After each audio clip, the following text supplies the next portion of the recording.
I think we're live. Glad you have confidence. Yeah, we're live. We're live-ish. Let me. The pillow's hiding. We gotta reveal it for the audience. Welcome back, everybody. Welcome to Batch Bros Live. This is, I think, episode 9 of our Bachelor in Paradise recap. As always, I am the Han Factor, joined by my good friend and co-host, the Tasty Kebab. Josh, how are you today? Honestly, I've been dreading this. Um, as an earlier tweet of mine alluded. I'm gonna be taking some shit today. Oh gosh, I'm just like I'm on fire. I'm just calling it. Like I'm just way too on top of things. So yeah, welcome back everyone. We need to talk about the last episode of Bachelor in Paradise. This episode opens up and we are immediately back to the drama that we left off as the cliffhanger here. It is Ivan versus Aaron with Chelsea in the middle.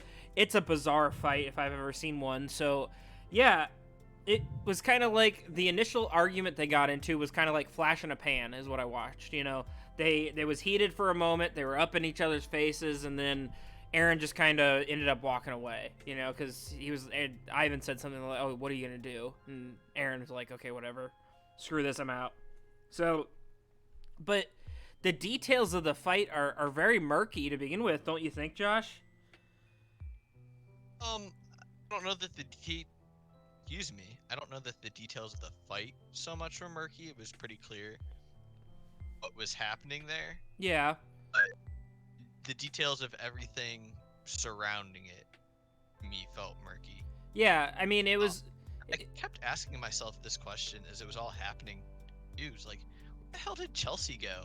Yeah. Oh, I asked myself the same thing too. I was like, where is she during this entire fight that she's like non-existent at, right? Like, there's men on the beach fighting over her, and she's nowhere to be found. Apparently, there must have been some time in between. She's like, and Aaron went and walked up to talk to Ivan, and Ivan and Chelsea had talked. Because it's not even like, oh, she is walking away and somebody could get her attention or something. I think that, like, he must have gone inside and producers, like, barricaded her in. Just to let the drama swirl around outside. We can't let you out until these guys are done fighting over you. So buckle in for a good one. Yeah, but that was kind of the next thing I wrote down too. It's like, why is Chelsea not here? She's gone.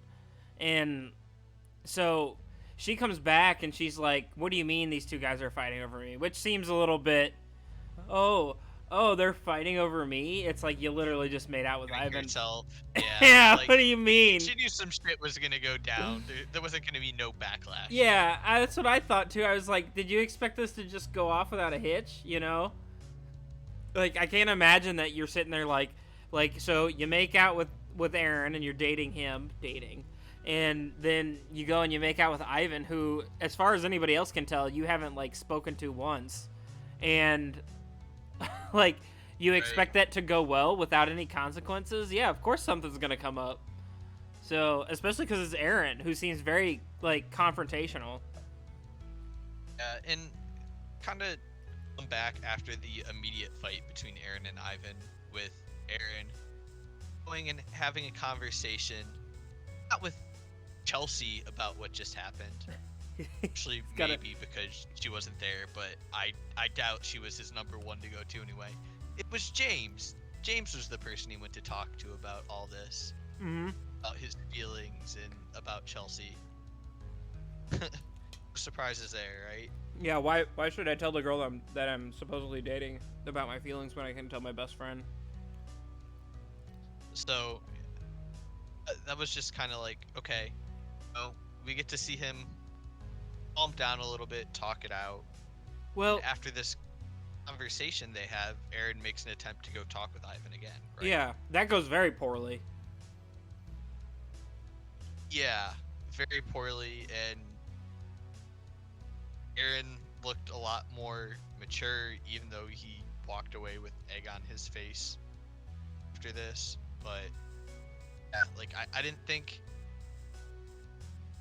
second go around was really his fault at all at that point. Like, regardless of what happened the first time, he looked really bad. This second time here, he kind of just had to eat it. And he talks a little bit later about how it really sucked, and you could tell that he was hurting from it and frustrated. Like, kept his cool, do anything. So I mean, ups to Aaron for that. Well, yeah. Man, oh man. Yeah, I mean, it felt like Ivan. It felt like Aaron at first. I mean, obviously that was poorly handled the first time around. Like, it was kind of bizarre that he, the way that he approached Ivan. But when he went up to the group and like was like, "Hey, let's talk this out. Like, I'm sorry, I messed up. We need to try this over." And I was like, "Oh, Aaron's showing some growth here potentially, right? Like, he's showing us stuff that he otherwise hasn't, as far as like his ability to make like mature decisions." But the conversation doesn't go well regardless, right? Like, I feel like I watched Riley and even DeMar. It's like, all right, Aaron, leave. Like, get out of here. Why are you here? Yeah. It was very much so like it was kind of aggressive from Riley even, which I felt was misplaced, right? I get you're trying to defend your friend, but like it's not your fight. I think it definitely came there a lot, and it's like, yeah, we're gonna have friends back, but sometimes, yeah, you just need to let somebody deal with things on their own, especially at this point where Aaron's not even coming in aggressive. Like, really, your job at that point should just be to mediate, not to be a wall Mm-hmm. in the middle. Yeah. So, well, I felt like James was like very like cool, calm, collected. The way that he talks to Aaron seems very like well put together all the time too. I mean, I don't think we've ever seen anything from James that's like, wow, dude, you need to take a step back. Like, No. he's really pretty like reserved and like has a cool, calm nature to him. Yeah, I think he's a pretty well put together person. At least it seems that way on the face value.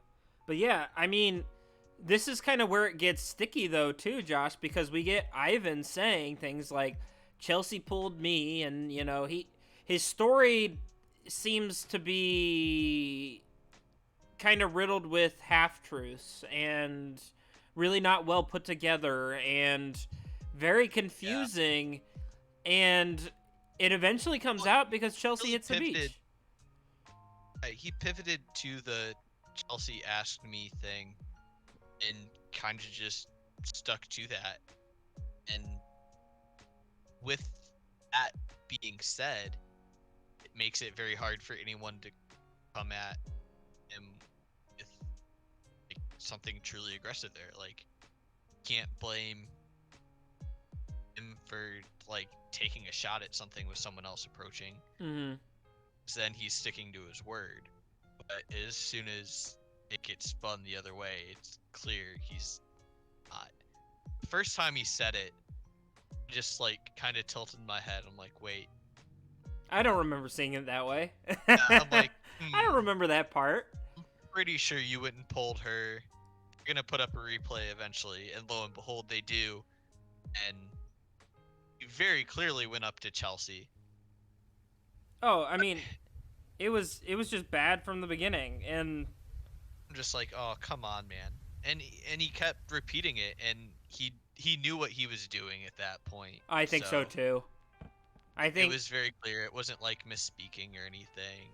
Yeah, I think he just like doubled down on something that was clearly wrong of him to do, and it was a bad look for the guy, and it only gets worse is the thing, right? Yeah, so I think it had to be some panic, right? Because there's no way that doesn't get turned around on you, unless you think that just in this time where the producers are holding Chelsea bound backstage. Yeah, there's no way she's gonna be able to just like rage quit and leave on his own. Yeah, I don't. I mean, I guess he is kind of thinking about doing anyway. Yeah, it's what it kind of sounded like, but ultimately he just kind of spiraled Yeah, out of like, control. yeah, everything's gonna fall apart. There's no way that's gonna walk through. And I mean, just with what we've seen from Chelsea, she's definitely not like a meek kind of person that's just gonna be like, okay, well, if he said that, well, just leave it. I don't want to cause anything. She wants like reality. Mm-hmm. And she pretty much sniffs it out immediately too. She comes in and says, "No, that's not what happened. Why are you telling people that that's what happened?" And you know, she said she's like, "I don't fuck with liars," and she said also Ivan is just an opportunist. So I think Chelsea kind of was very on top of it. If anything, she did not like the way that everything was presented from Ivan's perspective, which it was interesting to see all these people kind of I almost exclusively yeah, it was interesting to see how all these people who were going to like literally go mob Aaron for Ivan's sake until they get the full story and let things kind of unravel, right? Yeah, well, and like, stupid thing about it all to me too is that it seemed like Elsie would have been happy to take Ivan over Aaron at that point too, because Mm-hmm. like, why else is she making out with him at like the moment before the rose ceremony, and she could have just like had things locked down with Aaron, not had to worry. But here she is. So literally, Ivan, like, just tell the truth, Yeah, I had or I guess as much of it as you're willing to tell at this at the point. well, it didn't take long You're for the like, truth to come out. hey, I went and asked her and made out. Yeah, I said I wasn't trying to steal anybody's rose, but I am trying to survive. So it's what Yeah, happened. I'm sorry. it's Like, a she'll pick who she likes better. Leave it at that. it was all just incredibly kind of shady, and like I said, everybody He's seemed trying to to. stay face, right? Like, I don't know. I'm I, not gonna make excuses for Ivan watching this. I think it only gets worse. But there is something that I do want to bring up. So, okay. I mean, kind of going into the rose ceremony here, Josh. Wells stops it immediately and wants to talk to Ivan. Really, I want to talk to you about the story we got from Ivan and kind of where a lot of this drama came from. Oh yeah. Because this seems weird to me and kind of sketch, quite frankly. Because, Absolutely. it, I mean, so correct me if I'm wrong, but what Ivan kind of told Wells was I was in we were sequestered in the hotel room, and it was only for one night, apparently, during the tropical storm. And he noticed that one of the producers left their phone laying around, and he was able to look at their phone and see the room numbers of all of the people. And one of the girls that he had been interested in that hadn't hit the beach yet, her room number was on there. So he went and hung out with her for the night. So a lot of his motivation to kind of be fake was in hopes that she would come to the beach.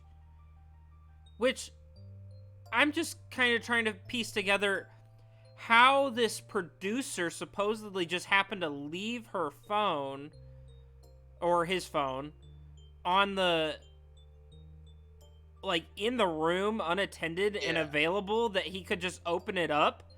Like, do you not have a lock on your phone? I'm very confused. He kind of said that it was just there too, Yeah. right? Like on the phone, immediately visible.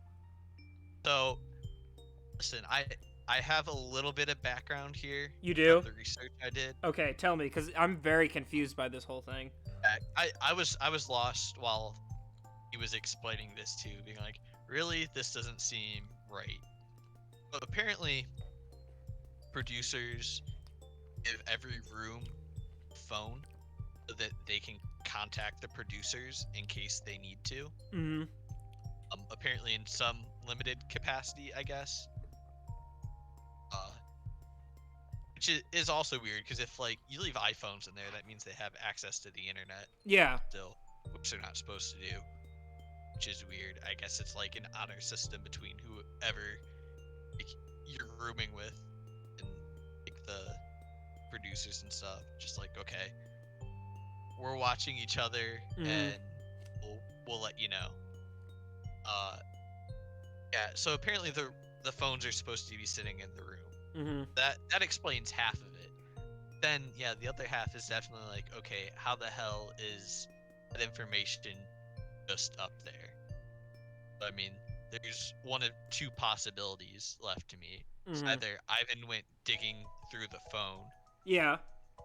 just seeing what he could find in there, or B, which I think either is honestly pretty feasible. Uh, Producers left that like blatantly out there for Ivan to see That was, because they were trying to stir shit up. I don't know. The second one is kind of what I thought was more likely. Yeah, and that's my slant probably thinking It that. it just seems so like, in what world does that just line up where the phone was just kind of left available? I happened to look on it and all the room numbers of everybody were posted on the phone, and so I was able to find this room of this girl that I'm like, that just, it just is like too many boxes, checked, Yeah, right? It just seems like it's not possible. So it's such a situation that it's just like, okay, there's no way that all of this just happens by chance. yeah, I really think that I mean, Ivan, they put out the bait, and Ivan took it hook, line, and sinker, and spiraled out of control, and eventually suffered the consequences of it. I think he looks bad here at the end of the day. Oh, he comes off looking really bad, and Yeah. it's disappointing and kind of like annoying too with the way it played because like if the producers had anything to do with it, you're like, okay, well, you're just smearing a guy now for Mm-hmm. really nothing. Yeah, I wish Uh, that I had live tweeted this episode, because I literally thought to myself, I was like, I bet he snuck out of his room to meet up with somebody that isn't on the beach yet. And that's probably what this whole meeting is about, because what else could have happened, right? What else could have led to some of these behaviors? That just seemed like the most feasible thing to me. Now, how we got there, that's the sus part, but who knows? and so like, Ivan posted in uh, a comment to a post Noah made on Instagram. Mm-hmm. Like, no, I wasn't the only person out that night. Right? So Oh, it feels like he's kind of taken fall for a lot of things here. Like this is very much produced drama. Mm-hmm. Ivan wasn't the only person out of his room that night. Is that what you're Yeah, saying? because I mean, honestly, like in the middle of all that, trying to have relationships Mm-hmm. like bloom within this short time, and you just pull them apart for probably about 24 hours. Expect Yeah. them to do it cold turkey. It sounds like they got super mega busted, though. Yeah. So, I don't know. I mean, that's the end of Ivan, though. They ask him to leave. So, we get some goodbyes. Yeah. Okay, I'll come back to my thing. Well, yeah. I mean, we get some goodbyes, and we get a moment where Riley is literally scolding Ivan, telling him how him and Noah were supposed to be better, and they need to hold themselves to higher standards, and he's just disappointed in him, more or less. But yeah. Yeah. And, I mean, that's how I felt. Honestly, like I like Ivan. Very disappointed in him here. Like you just gotta know that shit's gonna blow up. So don't do it. Be patient. Whatever. If you like this girl, you're gonna easily be able to slide into her DMs afterwards. So yeah, I mean, it also all this made it very very clear that Ivan didn't have any interest in Chelsea and it was all just playing. I think he admitted as much. Oh yeah. What point would you like me to elaborate there, Will? We'll wait to him to respond. But yeah, I All mean, right. we Yeah, I mean, like Riley's such a good dude. I like him. Like, I would like to be friends with Riley. he seems like a very loyal friend. I just didn't like how it was like I'm gonna fight this for you, Ivan. Like step down. Like I'm gonna Yeah. I mean, he definitely yell at this overreached dude. to start, so I wish that he would have did that a little different. But I get where he's coming from. I get like that kind of caring and loyalty. He's probably been a very codependent person in his life, where he's always trying to like watch out for others and take care of them.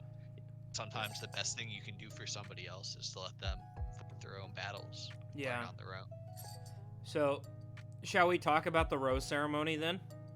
Well, I wanted to touch on another thing before here. Go ahead. To me, it felt very weird that they had Wells take on this whole Hosting situation. gig. I think we couldn't find a fourth. Oh, no, not with the hosting, with the Ivan situation. Oh. He's like, sure. okay, Ivan, we need to go talk. As if like Wells is actually someone who's been in a position of authority through all this. No, he's the bartender. Yeah. Why? He's the bartender, and clearly, like, he's going on about how Ivan broke rules, but also had this discussion already. What are the rules here? Yeah, I don't know. We don't know what the rules are. I thought the only rule was don't come in a relationship. Yeah, it didn't seem like there was anything else truly going on, rules-wise. So it was weird for him to come in and be so stern and kind of like. You're in trouble. Felt like he could have come in as a much more like, you're like, hey, stuff happened. Like, it's not cool. We need you to like feel what happened to everybody, because you just can't have that happening. But yeah, he's very much trying to be this authority figure, and like he's probably being fed lines by the producers, honestly. He's got his earpiece in. He's like, oh, what do you want me to say next? All right, got it. Wells doesn't know shit about what happened. He probably doesn't care either. No, I find the whole thing very suspicious. Like I said, it just doesn't seem like it. Just the way that it played out is just so weird. You know, it just the possibilities of situations that could have arose. That seems like it had to have been like staged to a certain extent, right? Like like this doesn't just happen organically, is what I'm trying to say. So, but yeah, I mean, Josh, we say bye to Ivan. And my closing piece on Ivan here is just that, like, he can't have Ivan look like a bad guy. Everybody, go ahead, we're listening. Ultimately, this is a strategy game. The stakes are a little weird because you're playing with people's emotions and stuff. Like, if he was trying to make it through to get around and this girl on the beach, like, yeah, he's gonna do that. And I think we kind of see later that maybe Aaron didn't actually feel that much different from Evan. But, you know. I mean, I think I've said for weeks that I didn't feel like Chelsea and Aaron had a whole lot of chemistry to begin with. So, but we'll kind of touch base on that. Moving on to like the most anticlimactic rose ceremony possible here. I mean, honestly, can't say I was surprised by anything. We'll start from the top and go down. So let's talk about some of the people who coupled off and who he eventually said goodbye to. So, no surprise, we get Serena up first, and Serena gives her rose to Joe. They've been a solid couple since day one. They haven't really wavered a whole lot, even with Joe's ex-fiance on the beach for a considerable amount of time. I rated kind of my confidence interval in them as a 9 out of 10 here, which is what I've been pretty much rating them every week at this point. Okay, yeah, I put down a 9.5 for them. I believe that's what I had last week as well. Sure. So really not a whole lot of change, but I mean, you can't get much better at that point too, I don't Like think I can give him a 10 until the ring's on the finger, that's kind of honestly. how I felt too. It's like I don't know that I can really go much higher than this without like a definitive proof or like a definitive like I love you, which we haven't heard from anybody.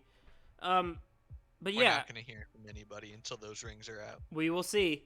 Um but next up we get Abigail, and Abigail also, no surprise, gives her rose to Noah. I have pretty consistently lowballed them in my confidence interval of them, and when I saw him get the rose, I still rated them not very highly. I put them as a 5.5 out of 10 at that time. Really? Yeah. Trying to look at what you did last time for them. I guess that is growth for you. I went up from a 7 to a 7.5. You did? Okay. I mean, they're still not We killing both it. went up half a point on them. All right. Well, next was Marissa, and Marissa gave her rose to Riley. Also, a very committed couple at this point that I think is unwavering, especially going into the finale. I gave them a 9 out of 10 as well. I feel like they're just kind of equal to Joe and Serena. I don't really see anything that I'm more confident in one over the other. Yeah, I had the same thought as you. I gave them the same score. I gave So to Serena. they also So got a 9.5. again. Okay. Mari and Kenny, I felt like they were pretty darn strong of a couple still too. I didn't really feel like they were necessarily on the same level as Joe and Serena and Marissa and Riley. So I gave them an 8.5. So just half a point less, but good nonetheless. I did the exact same thing. Oh, did you really? Get out of my fucking head. I also took a half point off and gave him a 9. I know I said in last week's episode that I was thinking that they're on the same level as Serena and Joe and Marissa and Riley. Ultimately, I just had to be like, okay, let's take a little step back. Yeah, they've had too many rocks, but like I still think they're doing well. I have confidence in them. I just don't think they're on the same level as those other two couples. So it'll just take a little bit more time. But yeah, so Yeah, just with the slowish start that they had, hold them back just a little bit. But all right. So next up was Becca and Thomas. I'm interested to see where you put them first before I tell you my score. Okay. Obviously, my score went up from before, since we've gotten to see more of them. I don't know if like Thomas is just a good actor in playing us all, or what, but he seems to get like very kind of like giddy and childish around Becca, and I'm buying into it a bit, I guess. Oh, So I'm buying it too. I'm not selling. I'm buying here. You gave him a 6? Yeah. Okay. I gave him a 7. So that's the first one that I've ranked higher than you this time, I think. Well, what did you rank? Kenny and Mari were a 9? Yes. Yeah, so this is the first one that I put higher than you. Yeah, so I see that too. I feel like Thomas and Becca have something that looks real, at least from the outside. And I'm interested did I use words? Interested to see where their relationship goes, certainly. So no, well, let us get to the bottom of the list, Will. We're not very confident in the remaining group, I don't think. Chelsea and Aaron, I gave a very solid and respectable score of 3 out of 10. I have no confidence in their relationship and haven't really had much since the beginning. But yeah. Right, you're higher than me again. I went with 2.5 for them because I could see that Chelsea was very much ready to walk away from Aaron. Oh yeah, absolutely. Point that Ivan made an ass of himself. Yeah, I think it's like if Ivan hadn't crashed and burned that plane into the ground, he would have been there no problem. Had he made literally any other decisions. But yeah, Natasha comes up next, and they play Natasha's rose up as if it's like anything up for grabs. There's no fucking way that Dr. Joe is getting that rose. So we've already crossed this bridge. So Natasha gives her rose to Ed, lovable Ed. I rated. This one we were both very confident on. I was very confident he would get her rose. I'm not necessarily confident in their relationship. Oh yeah. I mean, I ranked them like third lowest. I gave them a 5 out of 10. Sorry, you broke up for me. 5 out of 10 for Natasha and Ed. Oh, wow. You think I'm overshooting? You gave him a 3? Okay. Yeah, that's probably fair. I guess I'm way more extreme than you on all these. Yeah, you're either super high highs or super low lows. I'm coasting, right? So, and last but not least is Tia, which I really feel like this was only the only truly contested rose of the night, and not really. You what? I disagreed. I didn't think it was contested at all. I said most contested. I said most contested. Okay. Last episode though, you were still thinking Blake had a shot. Whatever, forget it. James gets the rose. Blake says bye. No more tatty daddy, I guess. I still only gave them a 3 out of 10. I ranked them on the. Like if it was. I guess I ended up higher than you here. I gave him a 4. Just thinking that you not was much really buying into the gestures. Yeah, but I mean, let's be real. James and Aaron, they aren't here for any women. They're here for each other. Well, that's what I said. It's like if I was rating James and Aaron together, I think I'd give them at least a 9.5. So I'd break my rule and give them a 10.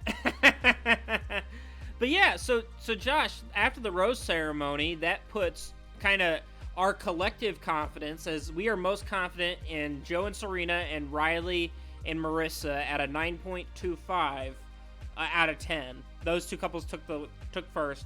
And then last place, I believe, was Aaron and Chelsea at a 2.75, right? That's what I got. Okay, yeah. So Aaron and Chelsea, we were the least confident in, and I mean, boy, did we end up being right. Spoiler alert, I guess. But yeah. So we say goodbye to Ivan. We did that earlier, and then additionally, Blake, Damar, and Dr. Joe. And you know, both Damar and Dr. Joe only got there just a little bit ago. And I feel like they were dead in the water before they even got to swim, right? And Blake wasn't even around in the last rose ceremony, too. So he wasn't, and maybe it was all brand new. Yeah, so everybody new to the beach went home. I really the whole fight between Tia and Blake from last episode was still kind of confusing to me. It just seems more like communication differences that couldn't get worked out. But anyway, it cost him a relationship with Tia, so goodbye. And then Damar, we just saw him go for Chelsea, and I don't think they had any sort of connection, so Really saw anything else. Yeah. More vibe with Ivan going on. So. Yep, agree. He also had one of the ones that had more vibes with Ivan than anybody else. And then Dr. Joe was hoping to get Natasha's rose still, but I don't think he realizes how off base he was based off of everything. So he'll probably figure it out by the time he's watching these episodes. Yeah, I mean, he seems like a nice guy. I think that, like, especially once he sees all the shit that actually happened down. Yeah. Because it's one thing to hear about it, but I'm sure to actually watch it, I don't know how much. Sticking his hands in his face in his hands. How much do you think that everybody watches the show that's on the show, right? Like, how much are these contestants going back and actually witnessing themselves on TV? I guess I feel like everybody that would be involved, especially now with the way influencers are, would like want to be watching it and advertising that they're watching it because they want people to see them and see more of them by watching them on TV. So I guess I think you'd at least act like you're watching it. Well, I mean, some of these people have podcasts about the show too, so certainly they're watching Yeah, it. and then also like I guess you don't know exactly the cut you're getting too, so Yeah. you want to like clarify something that happens or explain yourself. So, You got to be ready to come at it right away. Just sit there and find out like a day later that everybody's pissed at you for something that like is just a bad cut. yeah. So that's the rose ceremony, and we move on to the next day. And Wells is the new host, which is, it kind of to me sounds like, oh, well, we ran out of people. Yeah, Wells, that you was gotta do it. exactly my impression too. Just like, oh wait, I didn't remember seeing any other hosts in the previews, so I guess instead of having a surprise host, here we go. Yeah, we tried to book that one guy that hosts the Amazing Race, but he said no. So Wells, you gotta do it. Um, I don't know what that guy's name is. We're not increasing your salary. Yeah. Wells, you get to hand out roses, serve alcohol to these heathens, and also meet them on their group date at the beginning, and that's all we need you to do. But,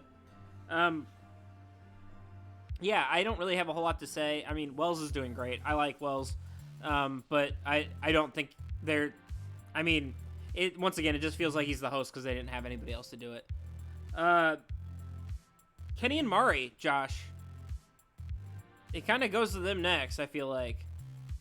Yeah, that would be the next thing I have written down here. Yeah, so Mari's kind of worried about Kenny seeming distant in the recent past here. I think is only like a day, maybe half a day, somewhere in that range.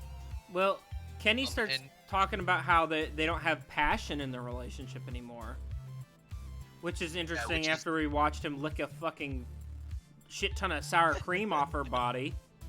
I don't know, maybe just my thought, but yeah,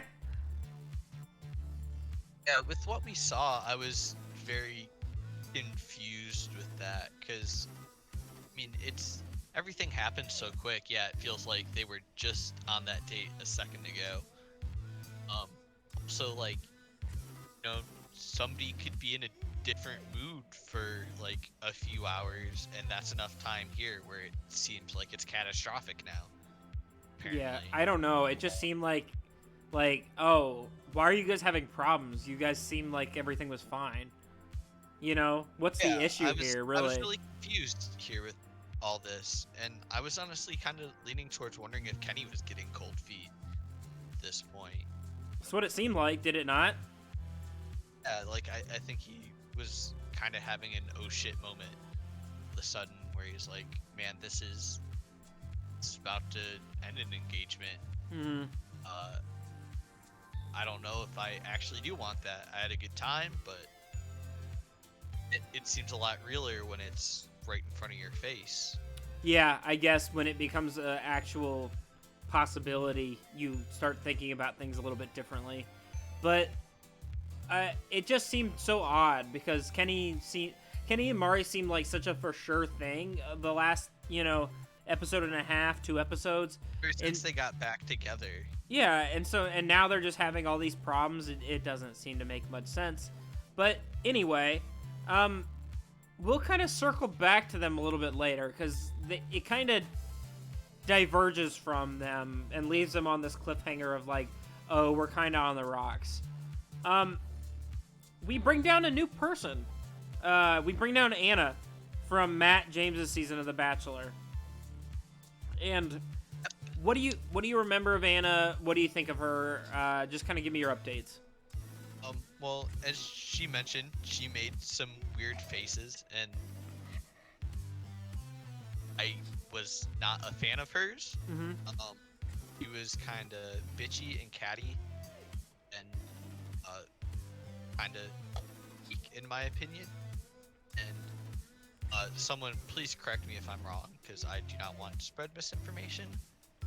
I believe she was the girl that started a rumor about another one of the girls when James had 5 more women show up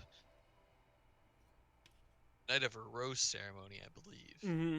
And of the girls that showed up, I guess, was also from Chicago, like Anna was. Mm-hmm. And Anna kind of started a rumor that she's a prostitute. Yeah. So She that's entertains not men for okay. money. Yeah, Isn't that what was said?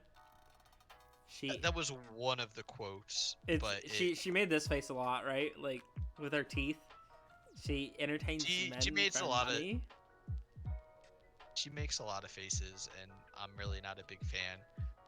You know, she said that she went to therapy, which good for her. Everybody, I think, should go to therapy. Uh, so maybe she's matured and has new perspective on life, and she's here to live her best life, find love, and be a better person. Yeah. So we get a clip of Anna kind of talking to people and realizing very quickly that most of these people are very coupled off at this point.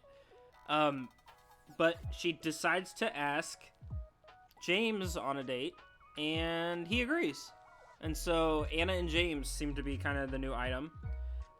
They go on a massage date, if you can call it that, where they make themselves into fucking churros. I don't know what this show's obsession with covering each other in, like, random food objects is. It's been so one bad. One of these producers has a very clear fetish Yeah. that we figured out.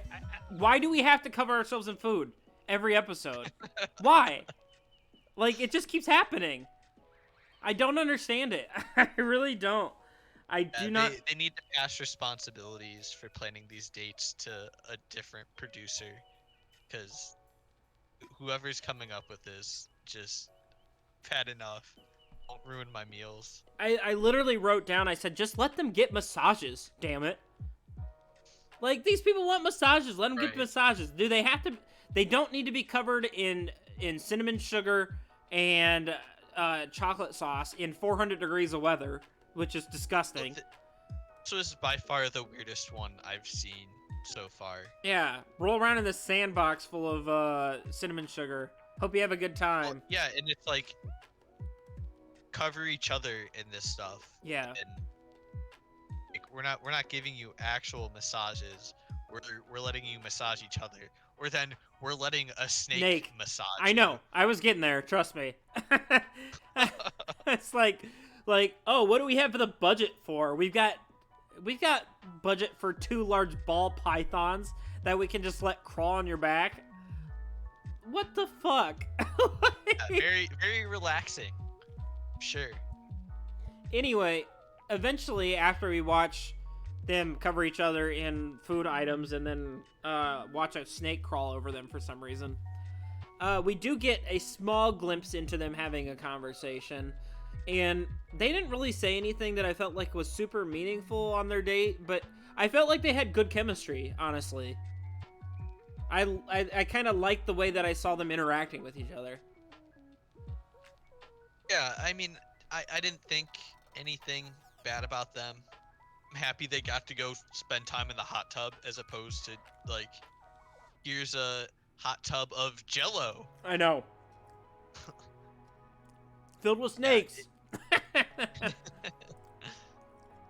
So, I mean, see, obviously at this point in the game, don't have very much time together. Mm-hmm. So, maybe, like, next to no chance that they walk away from this engaged, but maybe they try to see where it goes beyond Paradise. Yeah. I think that's fair. I can't imagine that you'd want to get engaged to someone that you literally met just a couple days ago. But it does seem reasonable to say, hey, let's keep dating. Yeah. So yeah, that's a much more reasonable thing. Can't remember where James is from. I think he lives in that was something that I don't know enough about James's past, because he said he was born in London and then lived in Tokyo for several years. Right. And then, yeah, that was very interesting. And then moved to La Jolla. So he lives, like, I think that's outside of, like, San Diego. San Diego. Yeah. That's what he said. I remember now. But that kind of piqued my interest, and I am really interested to know a little bit more about that. But yeah, that's very interesting. It's crazy that didn't come up in season or on here at Yeah, all. I have no concept for why, like, that has never been brought up or mentioned, so. It would be bragging to everyone. I wouldn't be Right? bragging, but I'm interested, like, you don't normally just end up in random places like that, I suppose, so why was he there, right? Like, what? By bragging, I mean I'd have like the Japanese flag and the British flag in my dating profiles. uh, alright. Well, Yeah, so next up we get a conversation with Abigail and Wells, right? That we got on your list next. Abigail and Wells? Yeah, go ahead, Did you take it. want to jump to something else? No, Yeah. go for it. Um. So I can't remember how it started. If Wells pulled Abigail or she just kind of wandered up to the bar. They start talking, and Abigail kind of admits that she has some concerns over the relationship still, because neither of them is really communicating. Right? It seems like Wells has maybe also talked with Noah, Mm-hmm. but haven't really talked with each other that much about their feelings, about their prospects beyond Paradise. And so Wells kind of says, hey, I think Noah would appreciate it if you would say to him how you're feeling here. And Abigail kind of is just like, oh, yeah, no. And later we get a conversation with them where they actually are talking. And I think Noah says to the camera first before saying anything to her in the conversation, he's kind of ready to open up to her and say that, like, he's falling in love with her. Mm-hmm. But they had that conversation. Abigail kind of just sits there, I guess. Yeah. Doesn't say anything. It's really weird with the cut that they have, because there's absolutely no way that that's just the end of the conversation, and then they just lay in the daybed for the rest of the night until they peace out. Well, Right? yeah, I mean, maybe, but even later, Abigail's talking and she mentions how she thinks that Noah told her that he was falling in love with her and that she was just so, like, caught in the moment that she didn't say anything back. Thought she was saying that, like, she like misunderstood him. She thought he said something else at first. What do you think And he had said? the realization later. Oh, like, shit, he just said that. But I think I would have more urgency to try to fix the problem if I thought that there was a miscommunication between somebody saying that they love me or are falling in love with me for the first time, right? oh no, and I absolutely agree with you there I think there too, should be a 'cause little bit more urgency. with how they frame everything here, she has that realization, or announces that she had the realization. Mm-hmm. Then they spend so much time together before she even, like, tries to say anything to him about it. It's Yeah, like I'm surprised personally. my first panic there, like, if person that I loved told me that they loved me and I didn't say anything, I would be panicking, being like, holy shit, I fucked that up. I'm so sorry that I made you, like, nervous and uncomfortable and everything. I Like, let I me be completely clear. I I love complete you. yeah, I completely understand Noah's perspective here where he, like, I mean, would you not feel like garbage if for whatever reason you were in a relationship with somebody and you said that and they just glazed over, looked at you, you know? Yeah, he was in a very awkward position, and I mean, honestly, probably kind of a good thing for him to see, to experience Mm-hmm. here, because, like, if you aren't having doubts, you're just caught in this mindset of, like, this is always going to work. I think that's kind of setting yourself up for failure there. Mm-hmm. Like, you need to be considering other situations. Sure. So I mean, skipping ahead a little bit too, ultimately I think that is what leads him to putting things off. Yeah, I mean, I don't It's think like, it helped. well, I guess I didn't really love you. Mm-hmm. I was just kind of feeling that way because we're here. Like, I want to be your friend, but this isn't meant to be a romantic thing. Yeah. Um. But yeah, I mean, I think we'll kind of dive a bit deeper into that here shortly. But we do get another person on the beach shortly after that, and it is McKenna from Peter's season of The Bachelor, who I remember dearly. I found her frustrating to watch then, but she also seemed Good very. with a darker look now too. I think I would like hanging out with her in real life. I think that it just. I remember watching that season being like, she seems like she would be very frustrating at that time to be around. I mean, I I think think it's she's just she's matured young. a bit since Yeah. then too.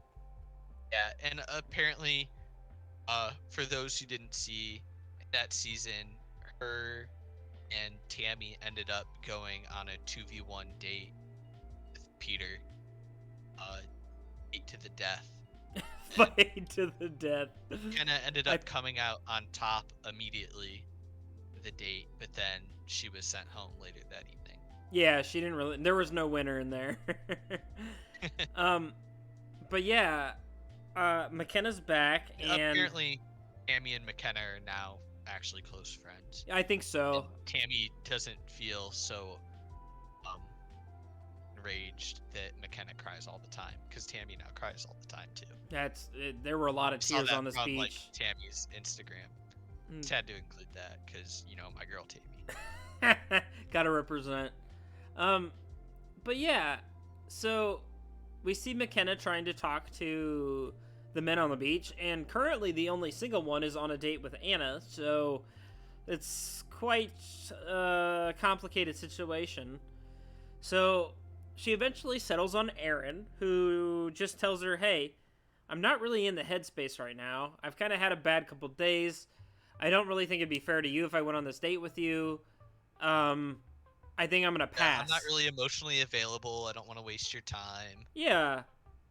I mean, I think he could have just said, hey, I'm not interested. But He's really upset because he just had to watch James go out on a date. you think that's what it was? He was torn. James torn said up he the hadn't fact been that. on a date yet, so. Yeah, I mean, it's James's first one-on-one date. Anyway, McKenna gets shot down and immediately spirals out of control and is sobbing on the beach and thinking about leaving. Until a knight in shining armor comes down and we witness a very awkward conversation, in my opinion. It was Ed. Ed came down and pretty much inserts himself into it and just says, hey, I like Darkcock. Why don't you take me on this date? And McKenna was like, no. But eventually agrees, right? Like, yeah. I thought Ed was good intention there, besides the fact that it's like, I'm sure Natasha doesn't feel great about that. Yeah, and I kind of have a comment on that whole situation there. Go ahead, say what you gotta say. No. Yes, everybody is supporting McKenna because she's thrown into kind of a shitty situation here. But everyone just all of a sudden seems to forget that Ed and Natasha were talking. He's the one that's down there now. So it's just like, okay, well, Natasha finally had the chance to explore an actual connection. And I didn't feel that Ed was that into kind of going like into this. I didn't either. Proposal here is the bit that they showed with them talking initially. Didn't seem into it. Yeah, everybody just like, oh yeah, go Ed, you're such a good dude. Yay, McKenna, you got a date. Wait, Natasha, why are you in the corner? Why are you sad? Yeah, I think she was sick too. Yeah, so I didn't like Not that helped, but oh, I just feel bad for Natasha. Yeah, it was kind of rough. I want it to work out for her, and it does not seem like it's going to.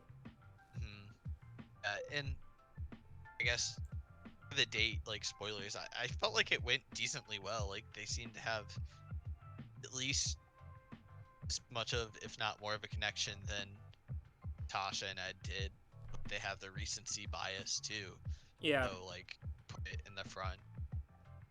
I don't know. I think I kind of want to see them do different twists with the show.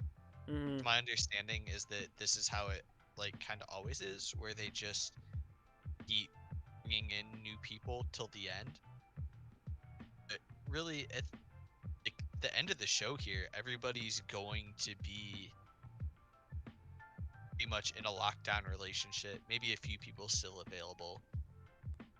So like you have situations like this where McKenna comes down and she doesn't really have anything, or uh, Anna coming down, she didn't really have a ton of options either. Yeah. So, and yeah, it's at the mindset too that it's at the end of the show, so people are trying to lock something down instead of maybe being more open like everyone was at the beginning. Mm-hmm. Do like even or like Ed here, I think that's probably why he was hesitant at first. I think if this happened in like the second week, just immediately going like, oh yeah, let's do this. I think that kind of goes back to the problem with the show, where it's like, and you kind of alluded to it earlier a little bit with Ivan, where they have a vested interest in staying on the show more than they do like actually finding love. You know, right? Because after a certain point, it'd be like, well, game over, time to leave. See you guys never. It's just like re-rolling the dice every time to see what happens. Like, Yeah, I don't know. I know what's on the beach now. There's nothing there for me. If I can just stick around, maybe a fresh roll will get me what I need. And that Yahtzee. Maybe I'll get a Texas Roadhouse roll. Delicious. I think something that I'd maybe be interested in seeing would be like as we approach the last week or two of the season, bring back so they bringing in women here, maybe you bring in some men too. I'm I thinking wish maybe they you would. bring in some people that were left the show earlier, so it's like have the chance to hit these matches that like maybe would have worked, but they just weren't on the show at the same time. Right? I would rather them add people like both sexes like in the same weeks, so you don't have to add as many as the other. So Yeah, it'd have to be disproportionate just to keep the ratios working. But I don't see there's any reason why you couldn't add one guy and two women this week, right? And so I think that would be fine. I think that'd be more than sufficient. You get more people on the beach and you get more interesting like development of relationships. It would build more tension because then you're getting people who are more fresh. Because like you said, right now we're kind of in the position where all the people that are on the beach are pretty coupled up, right? Like there aren't really a whole lot of reasonable options. 80% of the couples are like locked in. Yeah. Much. So there's only a couple people that we're kind of wondering. Mm-hmm. But, well, anyway, what is this weird witch? You know what this reminded me of? It reminded me of like last season on The Bachelorette when Blake and Katie built this giant like stick figure guy that was horrifying demon, and they set it on fire, and it was like they were burning Greg down. Greg effigy. Yeah, it was a Greg effigy. And, you know, I felt like that's what I was witnessing again. Like, where's the giant Greg effigy that we're about to let fire to? But yeah, so, anyway, guys. What are you talking about? The Bruja, Oh, you're skipping on Ed and McKenna's date? Oh, I guess I did. Wow. I don't... You talk about it. They go rollerblading. It looks fun. Rollerblading, and the wheels had lights in them that lit up when they spun. It was so cool. And that's about it. Yeah, that's about it. That's kind of how I felt about it, too. I completely forgot that I skipped over them for a minute. It's fine. McKenna says, "Thank you, Ed, for inviting yourself onto my date," and They make out. and then they make out. You know, the Bachelor formula, if you will. Yeah, I don't really have a whole lot to say about them. It was fine. I don't really think they have that much chemistry. So, Yeah, I mean, it's just you put beautiful people together. See what happens. yep, beautiful people together and see what happens. But, yeah. But after that, we get Mari and Kenny again, and we get a lady who wants to burn something to rid them of their evil spirits and help them purify their relationship. I guess. I don't know. Am I saying any of these words correct? I'm not entirely sure what was going.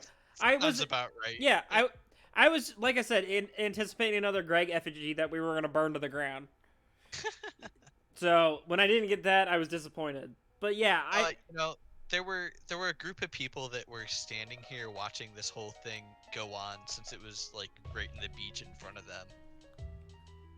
They were making their comments and stuff. They're like judging it, like, oh my god, it's gonna be so good for them. Oh, they're gonna come out so much stronger after this. It's like, oh my god, you guys are full of shit, pretending like you know what's going on here. I know. I think I like the comments that were like, I really wish this was us. They're getting this cool cultural experience where it's like, this girl probably, like they probably picked this lady off the street who does party tricks, right? Yeah. That's like bringing Exactly. people to the United States that are not from here and then watching me like pull a rabbit out of a hat, right?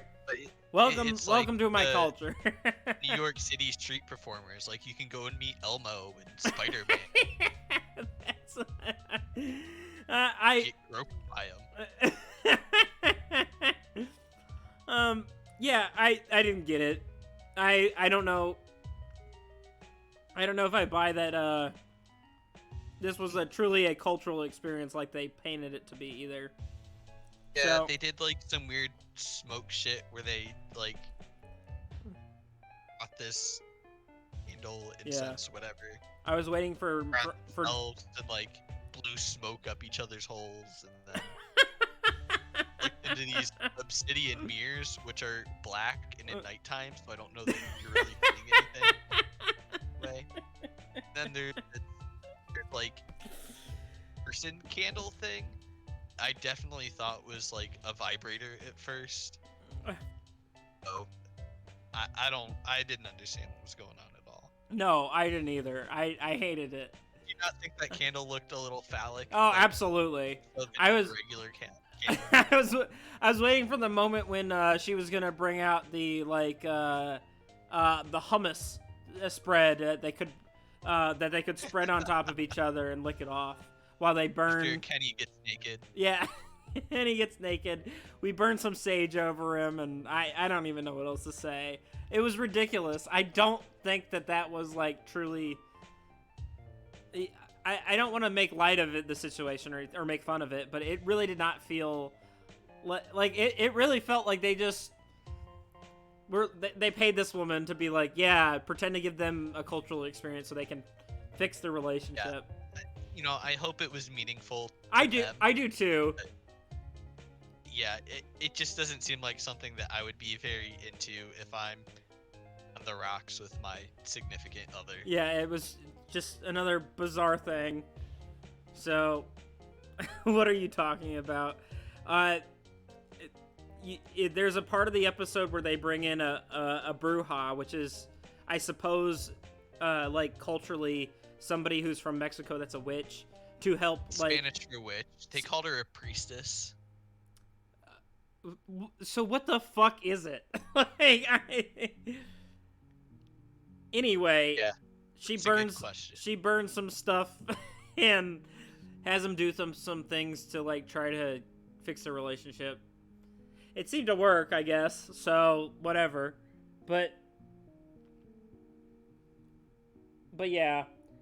Yeah, because I mean, like, kind of by the end of the episode, not that we see a ton of them, but it seem like they're doing better afterwards.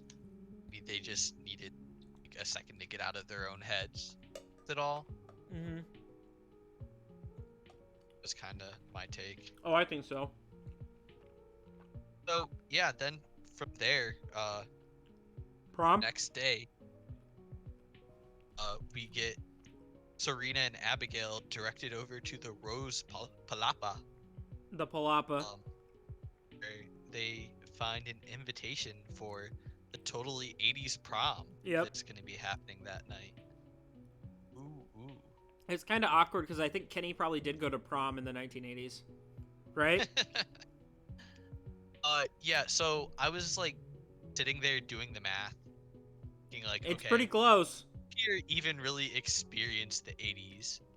So no. Even Kenny was like just shy of a decade Oh, young really? to have gone to the prom in the 80s. Yeah. Yeah, I mean, so he So was he's he was 40. So yeah, he's born in he was born in 1980. 81. Yeah, something around there. 81.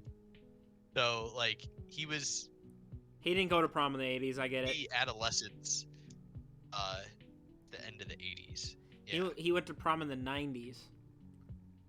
And nobody else really was even close to having like significant chunks of their childhood being in the 80s. Yeah. Like No. I think Ed's 37.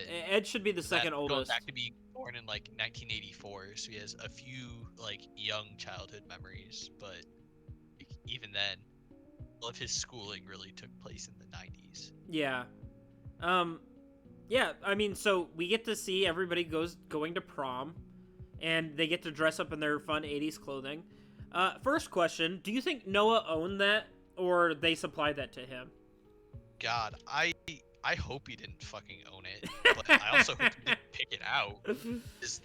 That was the ugliest thing. That's the last note that I took. Oh, you thought that was the ugliest thing? I finally wrote it down where I was just like, what the fuck is Noah wearing? It's the most hideous thing. I was not a fan. It probably was. No, somebody was wearing a split-colored suit.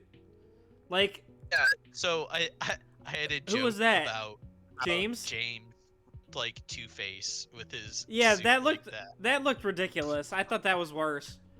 I thought that was bad, but I was at least like, okay, you know, it's cheesy. Whereas like I couldn't even tell it was going on with Aaron's or not Aaron, Noah's was pretty gross. But he yeah, didn't have a jacket. I think everybody else had a suit. It's just that shirt and the suspenders. Right? yeah, it was just the shirt and suspenders. Prom was weird. Was it not? As prom is. This prom was weird. I do want to say that the choice of music they chose to play, and then the fact that they did the theme song that I didn't recognize until halfway through. Right. I was like, this is fucking epic. I love this. So, but it's pretty good. Like I'm happy they had in like a cool cover band there, just to touch on all these 80s songs. Yeah, that's what we should do. Is I should have prom for adults. So I think the really weird thing that happened was Aaron all of a sudden goes up to Tia and was like, "Hey, do you want to go talk for a little bit?"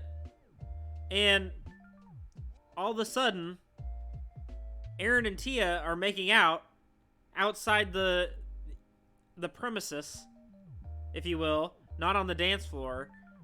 Explain that to me. What did I miss? How did we get here? Yeah. I guess is that Aaron, as he stated before, was feeling emotionally weird, and I think he got drunk. Because if you notice, Wells spiked the punch. Essential part to an 80s prom. Yep. I think Tia was also drunk and sad about James going on this date with Anna. So do you think they were both just sad and drunk and they made out? absolutely. Okay. Formula for success. Uh, well, I suppose I should can't argue with logic. So, yeah, that seems reasonable. Chelsea seems upset that Aaron's not talking to her, but I felt like their relationship was all but over anyway at this point. Yeah, I mean, I didn't feel like anything was going on there too much, and Chelsea's kind of annoyed, but I think mostly just in the way that it kind of happened. Yeah. Because after what he said to I think it would have been totally fair for him to just be like, I didn't go on this date, but, I don't like have anything here at this point other than with James. So. And then James. Nobody holds a candle to James. Even the priestess's dildo candle, I suppose. So, I mean, yeah, like, I don't think she would have been too upset if he had done that, but then to just go and make out with somebody without saying a word. It was just weird. Supposedly together. I had not seen them interact with each other once, so I think I'm gonna buy your theory that they were just both drunk and lonely. Yeah, definitely. Yeah, I mean, I'll buy it. I think that if that's what you're gonna sell me, so I'll buy it. Had this corsage too that he gives to Tia. Mm-hmm. So like, what's going on here, right? Mm-hmm. Like, was that meant for Chelsea at first, and he changed his mind? That's awkward Just too. bring it like going stag, hoping to use it to put some moves on somebody. Mm-hmm. That was bizarre to me. I didn't understand that because nobody else had corsages, right? I don't remember. Where the hell did he get this? I don't honestly remember. Do you want to talk about the superlatives? Oh yes, absolutely. Yeah. I put that down. So, biggest flirt went to Kenny. No surprise. He, for some reason, is the most coveted man on that beach. We've proven on multiple occasions. Best kisser went to Marissa, which is an interesting thing to vote on because who else is... Thought she was the O kisser. The what? O kisser. What's an O kisser? O. E-O-E. Oh, no kisser? O, like the thing that she sucked on Riley. Oh, toe kisser. Oh, God. Yeah. Why? Why, Josh? I heard. No. They said best kisser. I heard toe kisser. She can have that superlative. Ain't nobody else want it. But, yeah, she was the best kisser. Kind of a weird thing to vote on. Let's see.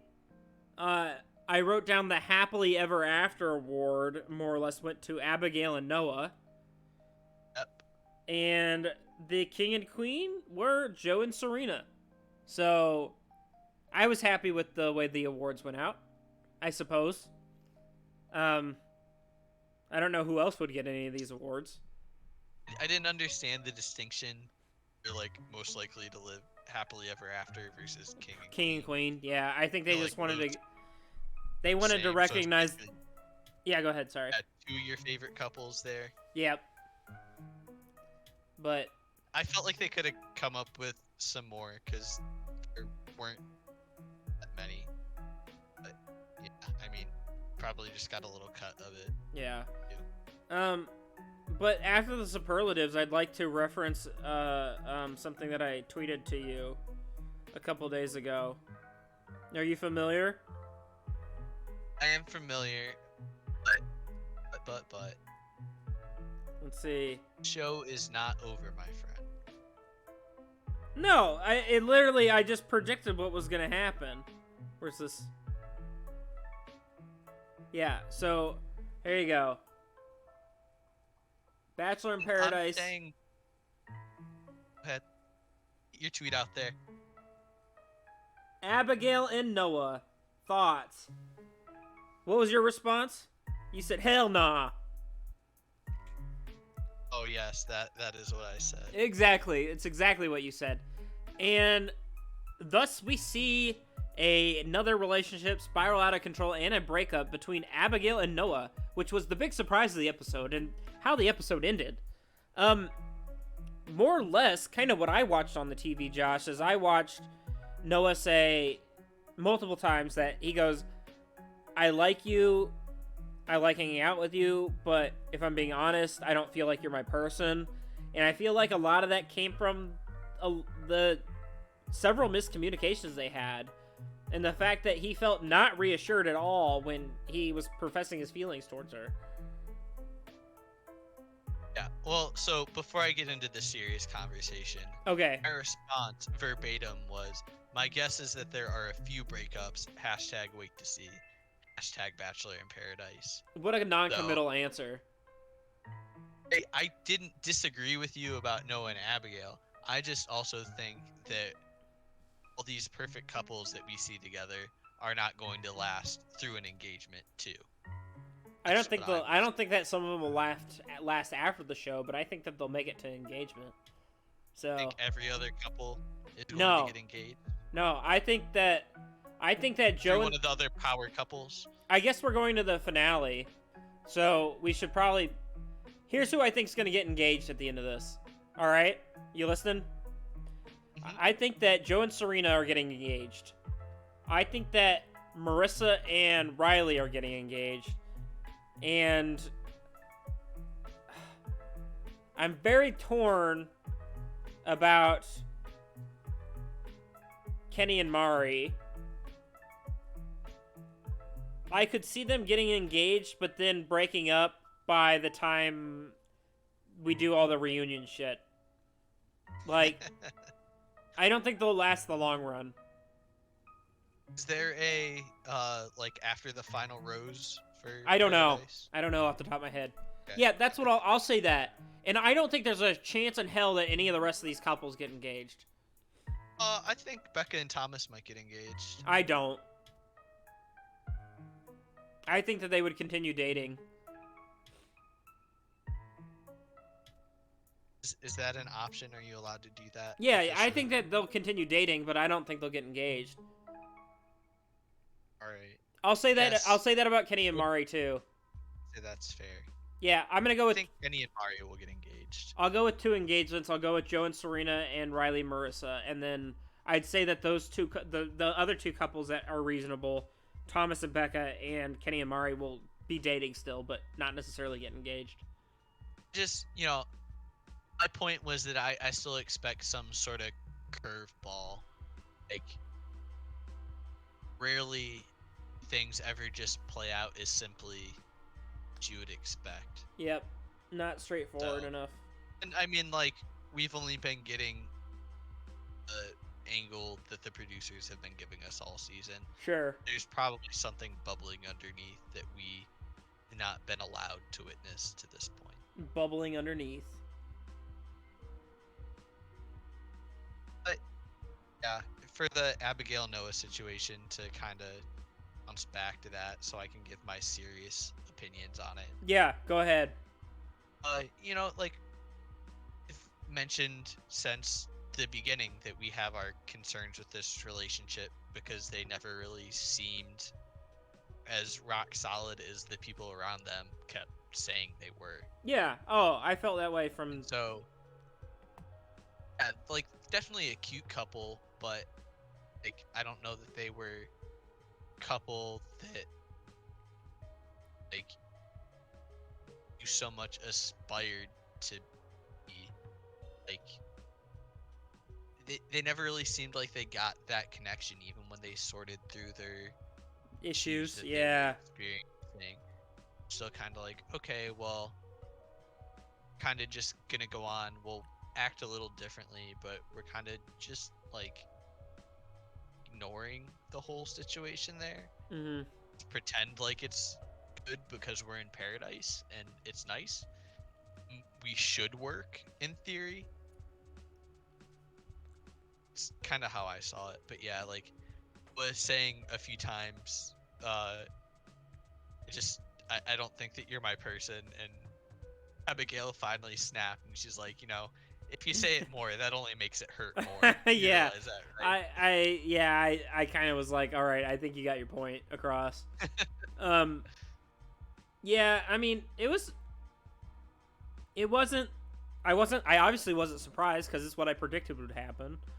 But I just never felt like they were ever gonna get past that part of their relationship. Like, I don't see it. We're just clearly on like a different wavelength from beginning, and never really took the steps that they needed to try and overcome that. They kind of just went like, well, I guess that's the way it is, and refused to acknowledge problems.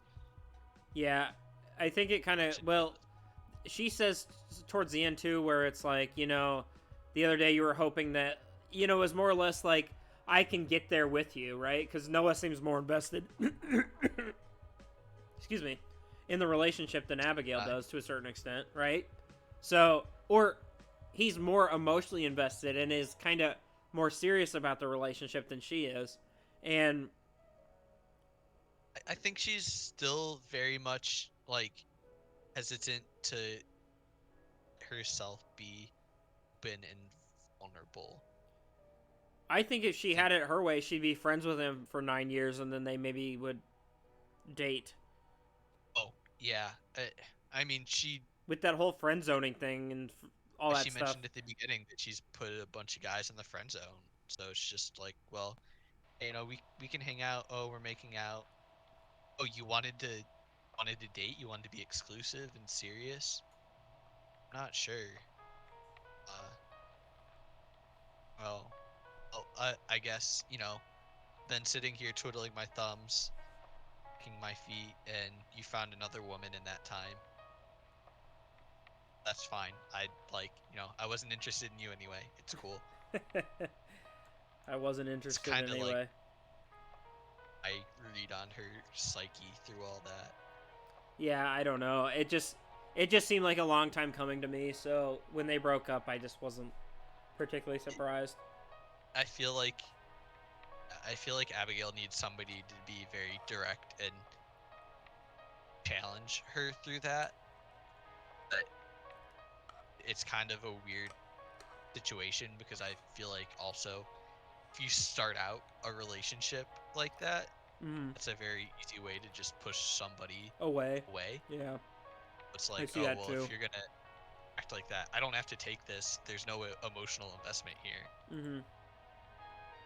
I'll just leave. So it's gonna be Yeah. some combination of like getting challenged and also probably having some emotional growth here. Be ready for it. Yeah, I mean it's a hard thing to see. I think that once again it just I felt like Noah did a decent job up until the actual breakup conversation. I felt like that could have maybe been handled a little bit differently. But he's I expressing mean, his but feelings and being I get it. vulnerable and not getting Yeah, reciprocals. it's very a breakup conversation's a very difficult one to have. Oh, I And know.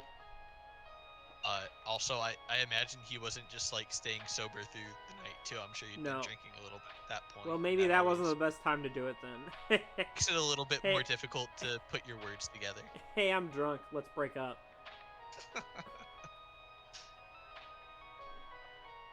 But yeah, So yeah, we'll see uh,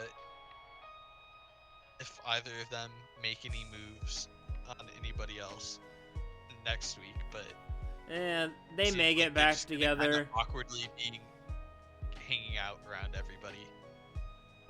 Yeah, I don't know if they'll get back together or not. I don't think that they're gonna date anybody else at this point.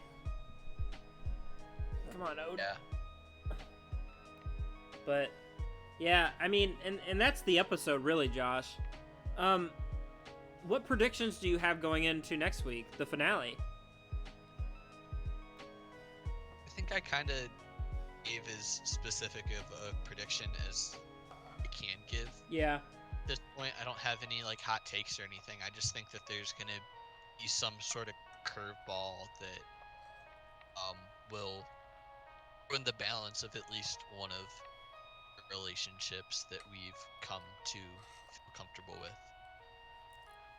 Well, I guess we'll see. This week we got another 3 hours though, It's gonna be so a long for one. the long haul. But okay, well, I've got nothing kind of else to add here, and I've given my predictions. 2 engagements, 2 couples leave together, and the rest of them don't last the test of time. So, let's go ahead and sign off for tonight. Well, I want to give just a little bit of a teaser first. Go ahead. So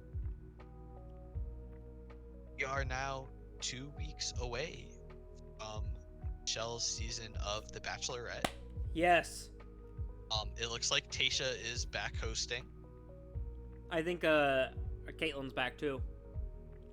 Okay. Yeah, I think it's Caitlin So, and Tasha. our host announced that Jesse Palmer would be hosting the next season of The Bachelor. It's a choice. It's a choice. It is a choice. Disney owns him because he works at ESPN. Yeah, he's not. He also has that Bachelor contract. So that'll be interesting. But for Michelle's season, be on this podcast Discord channel, Twitch stream. We're looking to do a Bachelorette pool where we draft out the future bachelors. So I'd like to kind of extend an invitation so we can have a few people doing this with us. I think I've already talked to a couple people to see if they would join us. So, I can discuss the rules together once we have these pools together. Yes. But if you're interested, come join our Discord and let us know. But we're playing exclusively for glory. Oh yeah, bragging rights. No money stakes, no worries. Here, let me put the Discord link in there. Unless we get sponsored, in which case. Yeah, it's not happening. That pool forward. Here you guys go. But yeah. So, Josh, tell people where they can find you at. You can find me at Kebab LOL and here on Stream Station. Yep. And as always, I'm the Han Factor. I am at the Han Factor on Twitter, Instagram, sorta, kinda. I think there's some underscores in there. And you can find me here on my channel. So, thank you guys for coming by. If you like the content, please like, subscribe, follow, and otherwise, I'll see you guys later.